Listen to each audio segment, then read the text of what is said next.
6. Graças e paz, irmãos. Deus os abençoe nesse dia do Senhor, que Ele tem nos dado o privilégio de poder procurarmos, buscarmos, encontrarmos Ele, porque Ele está entre nós e se revela de muitas maneiras para nós, e agora sua revelação especial, mais uma vez, será apresentada, que é a sua palavra. Portanto, eu convido todos vocês, irmãos, para abrirem a palavra de Deus no livro de Atos dos Apóstolos, no capítulo 2, para fazermos a leitura do texto que se encontra do versículo 22 até o versículo 41. Atos dos Apóstolos, capítulo 2, do versículo 22 ao versículo 41. Os irmãos encontraram? Eu estarei lendo, peço que os irmãos acompanhem suas Bíblias, que mantenham a palavra do Senhor aberta, para que façamos ainda outras consultas. A palavra do nosso bondoso Deus, no discurso do apóstolo Pedro, diz assim, Atos capítulo 2, a partir do versículo 22. Israelitas, escutem o que vou dizer. Jesus, o Nazareno, homem aprovado por Deus diante de vocês com milagres, prodígios e sinais, os quais o próprio Deus realizou entre vocês por meio dele, como vocês mesmos sabem, a este, conforme o plano determinado e a presciência de Deus, vocês mataram, crucificando por meio de homens maus. Porém, Deus os ressuscitou, livrando-o da agonia da morte, porque não era possível que fosse retido por ela. Porque Davi fala a respeito dele, dizendo, eu sempre via o Senhor diante de mim, porque Ele está à minha direita, para que eu não seja abalado. Por isso, meu coração se alegra e a minha língua exulta. Além disso, também a minha própria carne repousará em segurança, porque não deixarás a minha alma na morte, nem permitirás que o teu santo veja corrupção.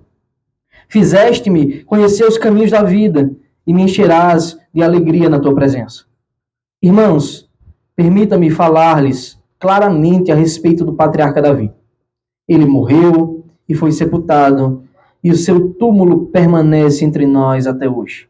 Sendo, pois, profeta, e sabendo que Deus lhe havia jurado que um dos seus descendentes se assentaria no seu trono, prevendo isto, referiu-se à ressurreição de Cristo, que nem foi deixado na morte, nem o seu corpo experimentou corrupção. Deus ressuscitou este Jesus, e disto todos nós somos testemunhas. Exaltado, pois, à direita de Deus, tendo recebido do Pai a promessa do Espírito Santo, derramou isto que vocês estão vendo e ouvindo. Porque Davi não subiu aos céus, mas ele mesmo afirma, disse o Senhor ao meu Senhor, assente-se à minha direita, até que eu ponha os seus inimigos por estrado dos seus pés. Portanto, toda a casa de Israel esteja absolutamente certa de que a este Jesus que vocês crucificaram, Deus o fez Senhor e Cristo. Quando ouviram isto, ficaram muito comovidos e perguntaram a Pedro e aos demais apóstolos, que faremos, irmãos? Pedro respondeu, arrependa-se e cada um de vocês seja batizado em nome de Jesus Cristo, para a remissão dos seus pecados, e vocês receberão o dom do Espírito Santo, porque a promessa é para vocês, e para os seus filhos, e para todos os que ainda estão longe, isto é, para todos aqueles que o Senhor, nosso Deus, chamar. Com muitas outras palavras, deu testemunho e exortava-os, dizendo, salvem-se desta geração perversa. Então os que aceitaram a palavra de Pedro foram batizados, havendo um acréscimo naquele dia de quase 3.000 pessoas. Amém. Vamos orar, irmãos. Deus bendito, obrigado pela tua palavra, Senhor. Em nome do teu Filho amado, ó Deus, nós estamos diante de ti e reconhecemos a nossa pequenez.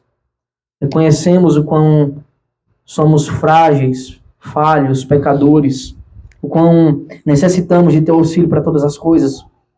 Nesse momento tão sublime do teu culto, ó Deus, da adoração a ti, ó Senhor, não seria diferente, nós necessitamos de ti.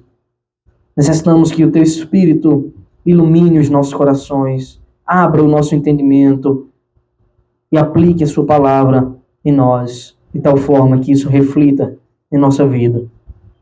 Em nome do Teu Filho amado, eu te peço, ó Deus, o auxílio, pois eu reconheço que não sou digno de proclamar as virtudes perfeitas do Teu reino, mas obedeça ao chamado que o Senhor nos faz de proclamar. Então nós proclamamos, ó Deus.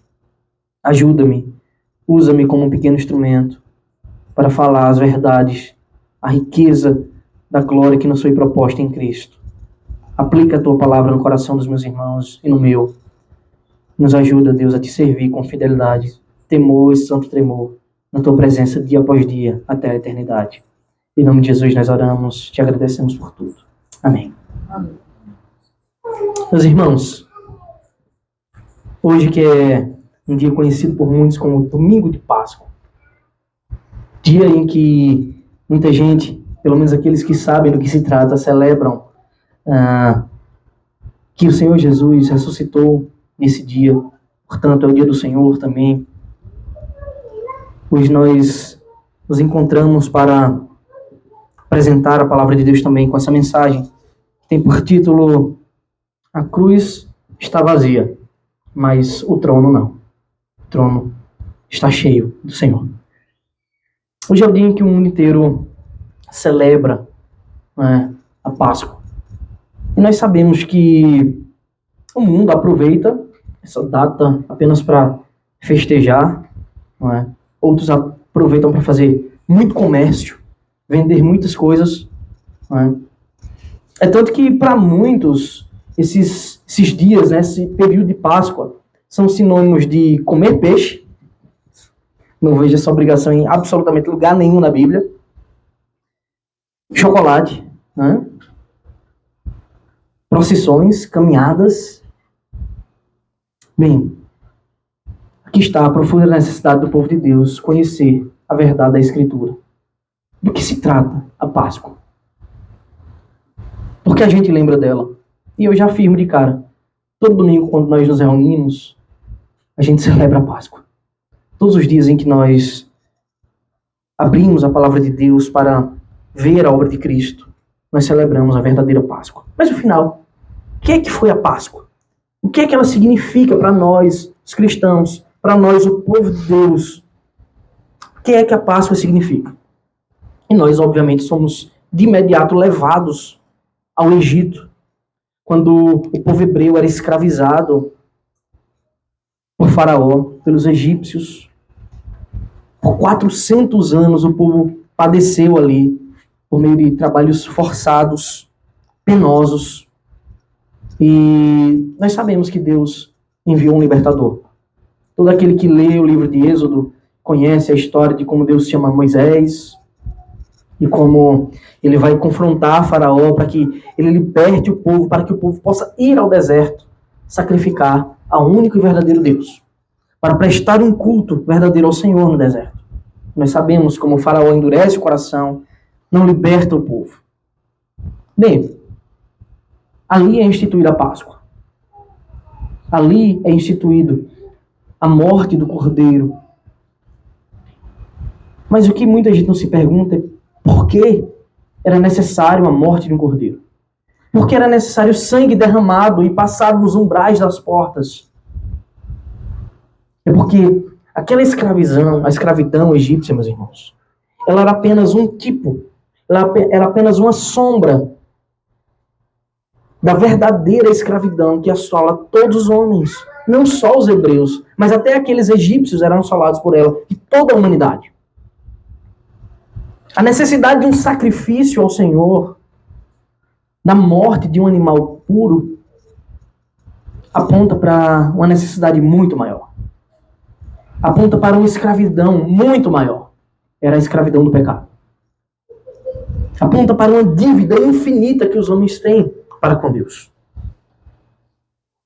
Aquilo era uma sombra que se concretizaria de fato em Cristo, a realidade plena de todas as coisas. Isso significa que o seu sentido completo, o sentido completo da Páscoa, não tinha um fim em si mesmo em uma festa judaica. Não tinha o fim em si mesmo na libertação do povo do Egito. Mas é que ainda viria o verdadeiro Cordeiro, que morreria, que derramaria seu sangue para o perdão dos pecados. Afinal, todos nós sabemos que é impossível que o sangue de animais, o sangue de bodes, de cabras, o sangue de bois, eles possam purificar pecados.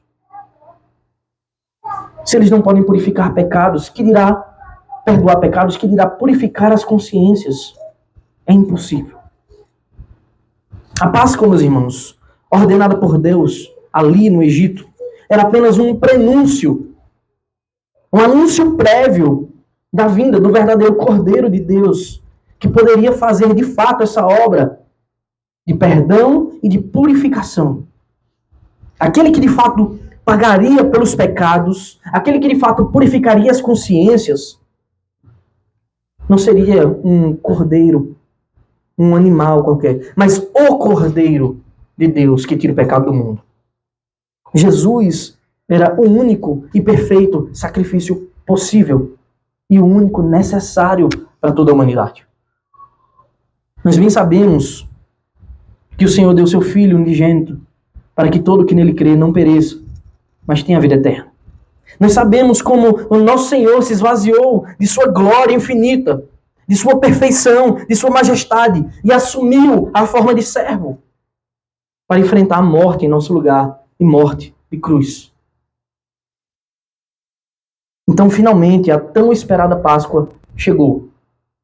Não era uma liberdade de um cativeiro, mas era a liberdade do cativeiro, que não só lhe escraviza, lhe domina, lhe mata, mas também que lhe condena por toda a eternidade ao inferno. A tão esperada Páscoa chegou.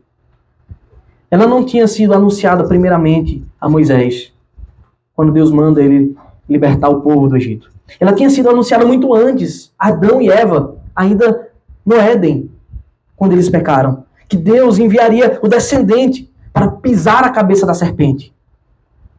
E ela lhe feriria o calcanhar.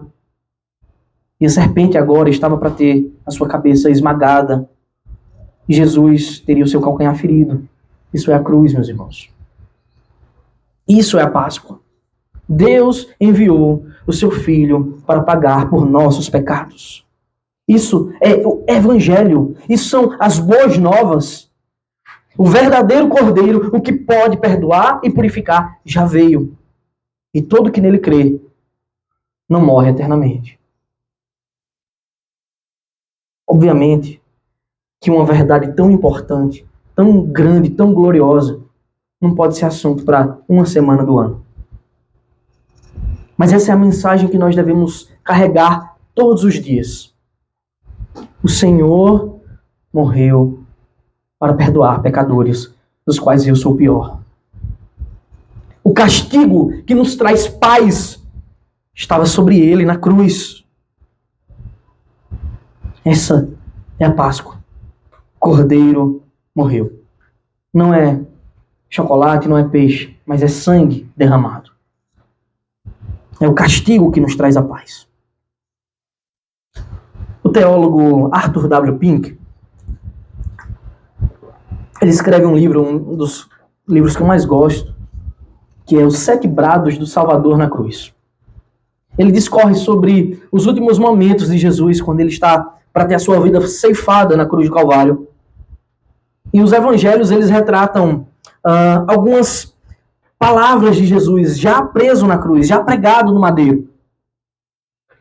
E cada uma delas, meus irmãos, ela é tão carregada de significado quanto se pode ser carregada de significado. Ela tem o significado máximo possível. Porque as falas de Jesus na cruz, elas refletem a sua perfeição, o seu amor, a sua justiça, a sua bondade, a sua glória, a sua fidelidade, a completude de sua obra. Tudo é tão plenamente acabado e perfeito. E tudo isso fica claro em suas palavras. Eu quero citar as 7 passagens. Os irmãos não precisam abrir, para que nós ganhemos alguns minutos. Mas A primeira passagem, a primeira fala de Jesus na cruz está descrita lá no Evangelho de Lucas, no capítulo 23, versículo 34, na parte A. Ao ser pregado na cruz, o Senhor olha para os seus algozes, aqueles homens maus, e o Senhor, está escrito que ele dizia, mas Jesus dizia, Pai, perdoa-lhes, porque não sabem o que fazem. Meus irmãos, aqui, essa primeira sentença, essa primeira frase de Jesus na cruz, reflete todo o caráter da sua missão. O que ele veio fazer. Ele veio perdoar pecadores. Essa foi a sua missão. Perdoar os pecados de muitos. Até o mais miserável pecador. Até o homem mais perverso. Se arrepender, encontra no Senhor verdadeiro perdão. Encontra no Senhor vida eterna. Não é à toa que Jesus dirige essas palavras, Pai, perdoa-lhes, apontando para aqueles homens que estavam o crucificando, para mostrar para nós que o mais miserável pecador pode sim encontrar perdão, se arrependido, buscar o Senhor. O seu perdão foi a essência de toda a sua obra.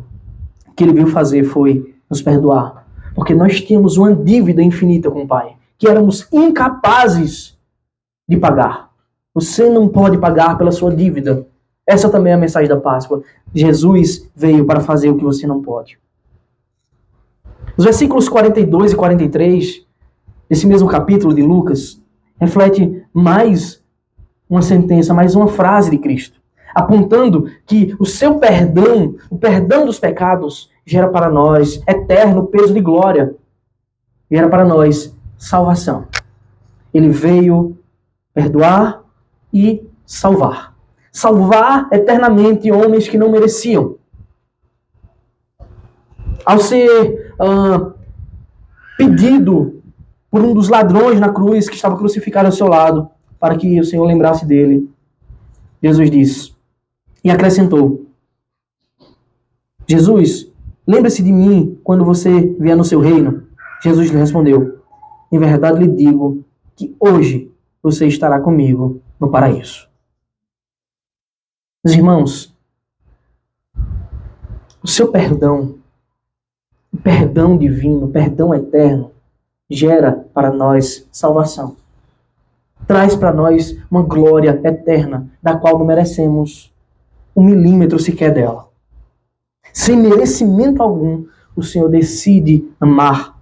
Amar incondicionalmente. Isso é a bondade infinita do nosso Deus, meu irmão. Na cruz, o Senhor está, mais uma vez, expressando o que ele já estava fazendo durante todo o seu ministério. Alguém poderia pensar, na cruz ele estaria em agonia, não estaria pensando em nada. Isso seria se fosse eu e você lá. Mas ele na cruz estava amando incondicionalmente. Isso é a bondade infinita. Louvado seja Deus por isso. Em João capítulo 3, versículos 26 e 27, o evangelista retrata que o nosso Senhor, ele cumpriu tudo em nosso lugar. O Senhor veio nos dar perdão porque nós transgredimos a lei. O seu perdão nos dá salvação e nos conduz à eternidade de glória. Mas ele não só veio perdoar, ele veio perdoar e cumprir em nosso lugar o que não poderíamos cumprir. O fato de Jesus estar na cruz cumprindo um dos mandamentos é uma grande prova disso. Está escrito, vendo Jesus, a sua mãe e junto dela o discípulo amado, isto é, João, o próprio que está relatando, disse, mulher, eis aí o seu filho. Depois disse ao discípulo, eis aí a sua mãe. Dessa hora em diante, o discípulo a tomou para casa. O que Jesus está fazendo aqui, meus irmãos, é o cumprimento do 5º mandamento. Ele está aqui na cruz, observando a lei e honrando a sua mãe. Você é o filho mais velho, José provavelmente já tinha morrido há um bom tempo. Jesus era o provedor. E alguém necessitava agora cuidar da sua mãe.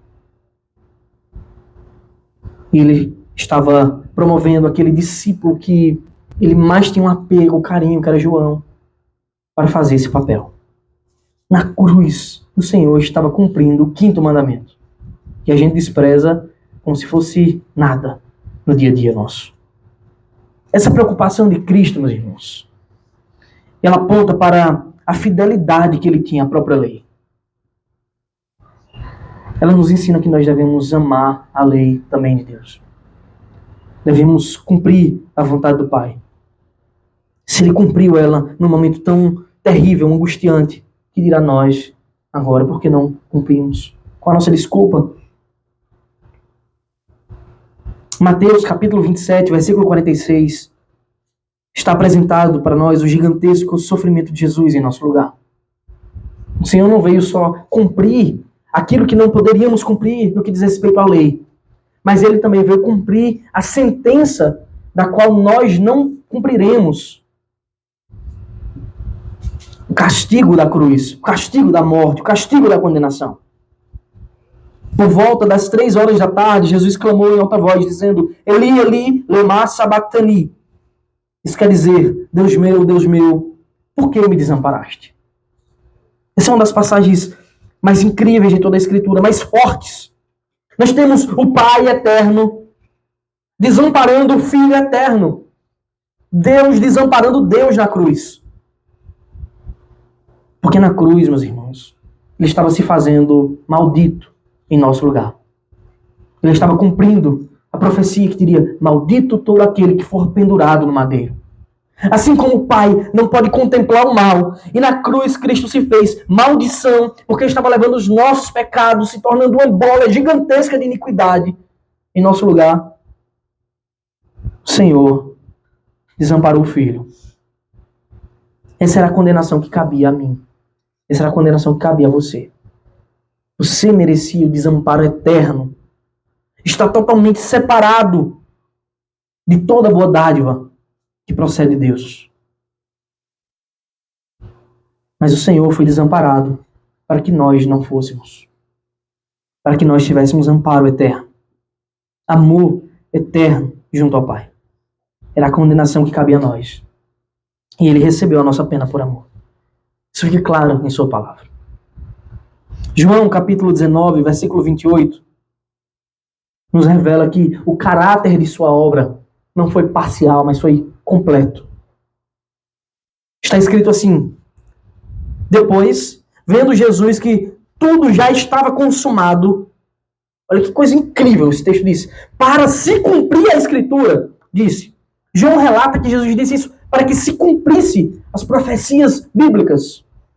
Vendo que tudo já estava consumado, para que se cumprisse a Escritura, disse: tenho sede. Isso significa, meus irmãos, essas palavras de Jesus, que ele estava cumprindo todo o decreto eterno de Deus, cabalmente, perfeitamente, soberanamente.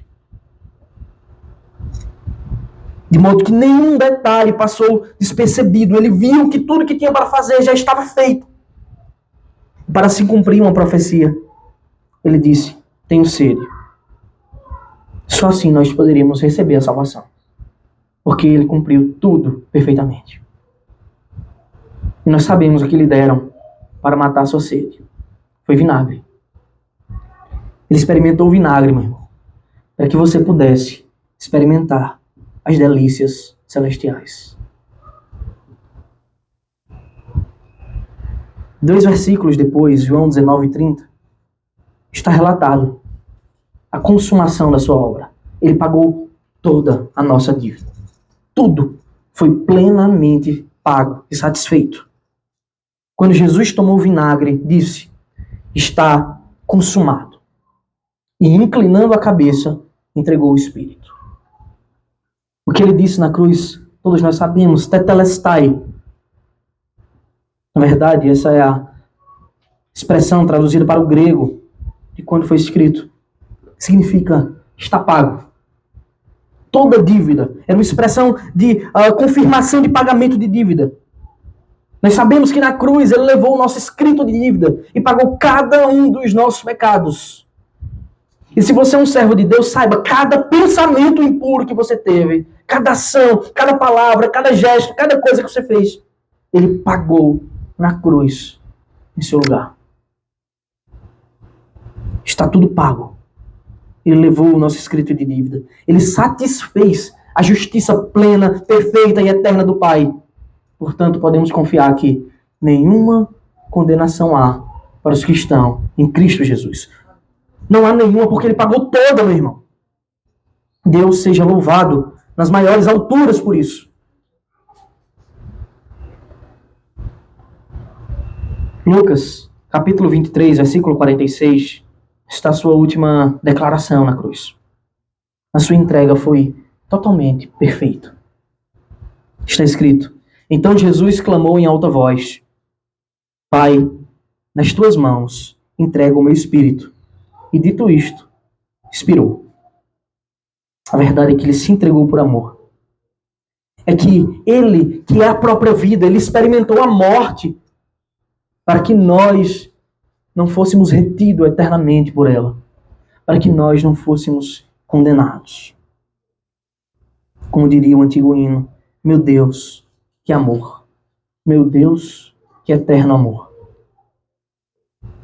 Depois dessa obra perfeita, meus irmãos, e depois de tudo consumado, depois da sua ressurreição, como nós já vimos aqui, que ele apareceu a muitos, a Maria Madalena primeiro, aos 11, a muitos outros discípulos. Depois de andar com eles por alguns dias, depois de ser assunto aos céus, para assumir o trono à destra de Deus, depois de enviar o revestimento de poder para a sua igreja, pelo Espírito Santo, agora Pedro, ele se levanta diante dos seus irmãos israelitas, diante do povo judeu em Jerusalém, para fazer esse grande discurso. Para testemunhar da obra perfeita de Cristo. Então, o nosso primeiro ponto, de fato, é que a morte não podia retê-lo. E é nisso que consiste essas palavras iniciais de Pedro. Peço que você esteja com sua Bíblia aberta. Versículo 22 está escrito assim: Israelitas, Atos capítulo 2, versículo 22, o texto dessa manhã. Israelitas, isso é Pedro falando, escutem o que vou dizer. Então Pedro está explicando o mover, o poder do Espírito que aqueles homens estavam vendo, porque eles estavam ouvindo pessoas pregando em suas próprias línguas, devido ao cumprimento da profecia de Joel. E agora Pedro vai pregar o evangelho para uma multidão. Israelitas, escutem o que vou dizer. Jesus, Nazareno, homem aprovado por Deus diante de vocês. Isso significa que Deus tinha atestado a obra de Cristo diante de todos. Eles não aceitaram porque eram maus, porque eles prontamente rejeitaram. Como foi que Deus atestou a obra deles? Pedro diz, com milagres, prodígios e sinais, os quais o próprio Deus realizou entre vocês por meio dele. Como vocês mesmos sabem, eles não tinham como negar isso. Eles viram Jesus purificando leprosos, levantando coxos, ressuscitando homens, multiplicando pães e peixes, fazendo grandes prodígios e sinais. E a verdade é que, se Jesus fez tudo isso, é porque Deus estava atestando toda a sua obra. Deus mesmo, por intermédio de Cristo, o Pai, realizou essa obra diante de todos. O que Pedro diz mais? A este, ou seja, a Jesus, conforme plano determinado e presciência de Deus, vocês mataram, crucificando por meio de homens maus. Essa é a grande verdade. Mas, irmãos, não foram só aqueles israelitas que o mataram. Foram as nossas mãos que seguraram o martelo, que pregaram as suas mãos e seus pés no madeiro. Foi a sua mão que pregou os cravos em Cristo. E o que está revelado para nós é que, segundo a presciência, o plano determinado de Deus, aí você pode pensar, não, Deus sabia previamente que ia acontecer, então enviou Cristo. Não é isso não. Porque a palavra original do texto é prognosis, prognosei. Significa que Deus premeditou. Ele traçou o destino de tal modo que só assim seria possível. Aqui está, decreto e responsabilidade que tratamos na semana passada em um só versículo. O plano de Deus foi cumprido, mas quem matou a Cristo foram homens maus com a sua maldade. Foram os nossos pecados que o prenderam na cruz. Olha como Pedro diz, crucificando por meio de homens maus. Eles fizeram isso, eles queriam fazer isso. Mas a questão não para por aí. Versículo 24, Pedro diz, porém, Deus o ressuscitou, livrando da agonia da morte, porque não era possível que fosse retido por ela. A grande verdade é que o nosso Senhor, ele venceu a morte. Muitos adornam as suas igrejas, os seus templos pagãos religiosos com cruz e um Cristo pendurado nela. A nossa cruz tem um Cristo vazio. A nossa cruz está vazia, não tem um Cristo. Mas o trono, sim, tem um Cristo. O Senhor está sentado no trono eternamente. Deus o ressuscitou. Livrou da agonia da morte. Porque não era possível que ele fosse retido por ela. Isso significa que toda a sua obra nos fará também vencer a morte. A morte não podia deter aquele que é a própria vida. Assim como as trevas não podiam inundar de escuridão aquele que é a própria luz. Ele venceu a morte. E nós também venceremos. Porque ele venceu o pecado. E o salário do pecado é a morte. E nós sabemos que esse será o último inimigo a ser derrotado. E o será porque o Senhor fará. Ele disse e fará. Pedro continua o seu discurso. E ele explica que tudo isso já havia sido anunciado há muitos séculos por meio de profecias. Não só dos profetas de Isaías, como lemos Isaías 53, e de outros profetas, mas por boca de Davi.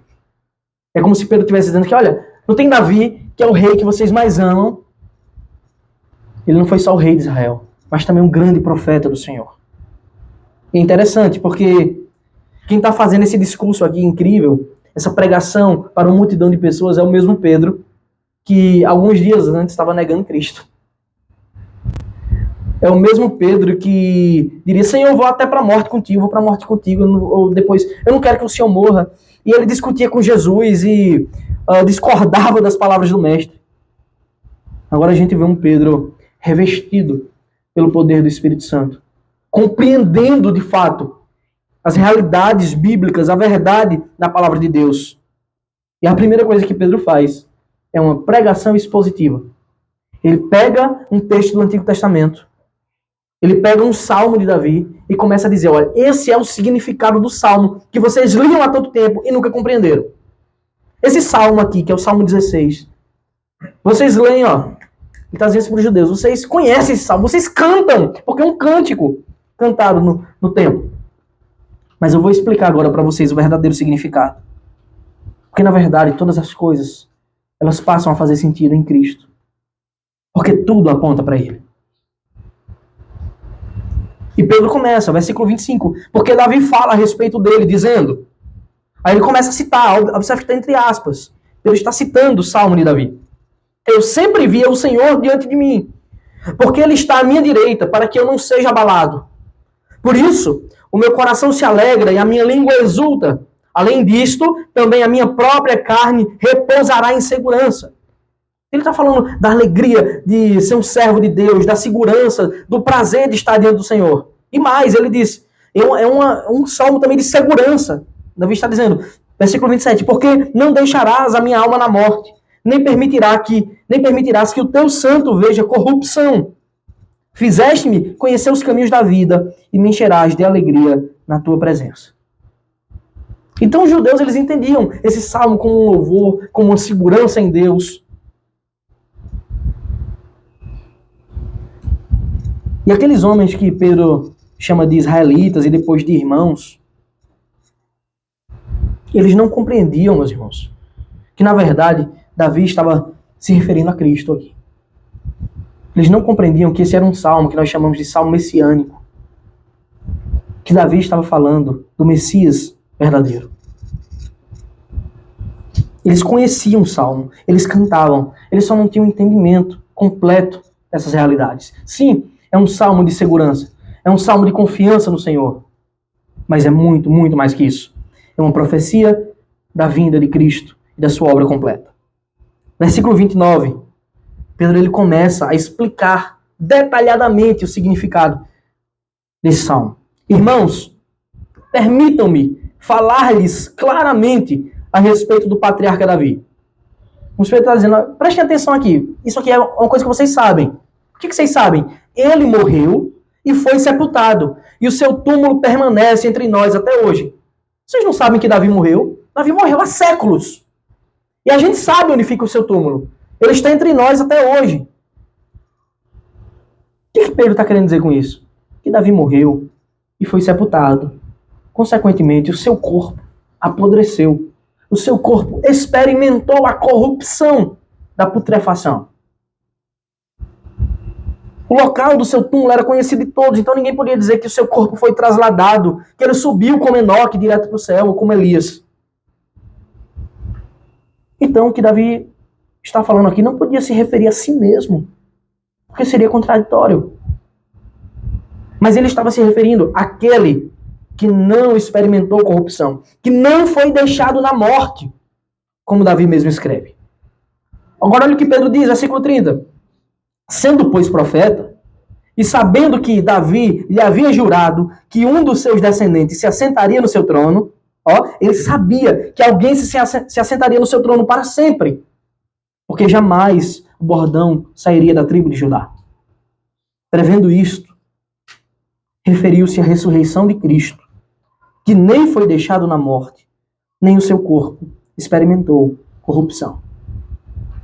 Pedro está dizendo, olha, tudo que vocês dizem amar, toda a lei, todos os escritos proféticos, os salmos, tudo é sobre Cristo. E vocês o rejeitaram. E vocês crucificaram ele. Era tudo sobre Cristo. Mas a verdade é que, graças a Deus, a sua bondade eterna, o Senhor dá novas chances para que os seus se arrependam. Versículo 32 está escrito: Deus ressuscitou este Jesus, e disto todos nós somos testemunhas. Eles viram o Cristo ressurreto. Eles viram Jesus. E Pedro continua: exaltado, pois, à direita de Deus, tendo recebido do Pai a promessa do Espírito Santo, derramou isto que vocês estão vendo e ouvindo. Então eles estavam vendo, de fato, a promessa se cumprindo do derramamento, do revestimento de poder para a igreja.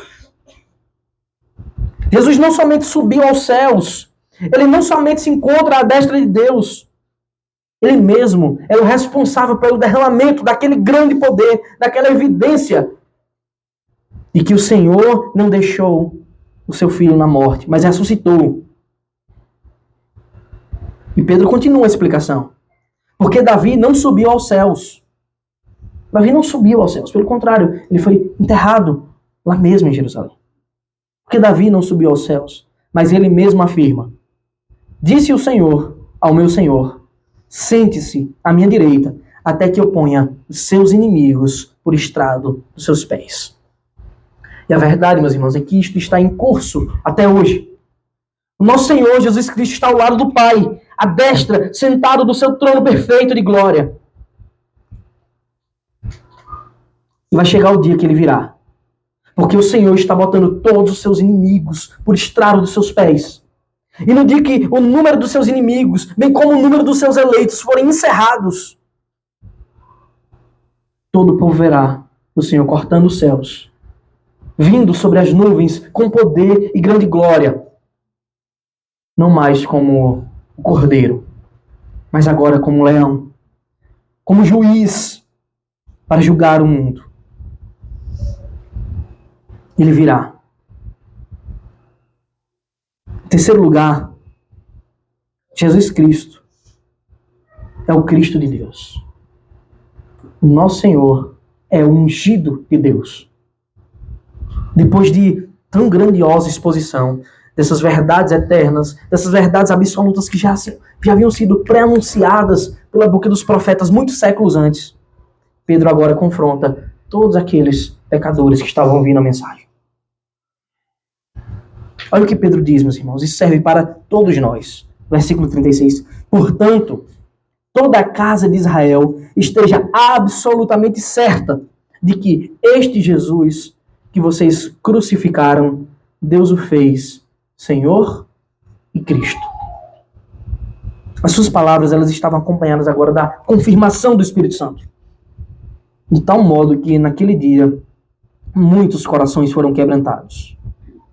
Aqueles homens tinham visto todos os sinais que o Senhor havia realizado. Tinham ouvido o perfeito ensino de Jesus. Tinham odiado, inclusive, as palavras graciosas que saíam de sua boca. Eles que num dia, apenas uma semana antes, estavam cantando Hosana nas maiores alturas. Dias depois estavam dizendo, crucificam. Nós preferimos Barrabás. Agora eles não poderiam mais resistir ao poder onipotente do Espírito através da pregação das boas novas. Mesmo sendo tão grande o pecado que haviam cometido, o Senhor mais uma vez manifesta a sua graça e amorosamente oferece perdão gratuito, amor incondicional a todos aqueles que se arrependerem de seus pecados.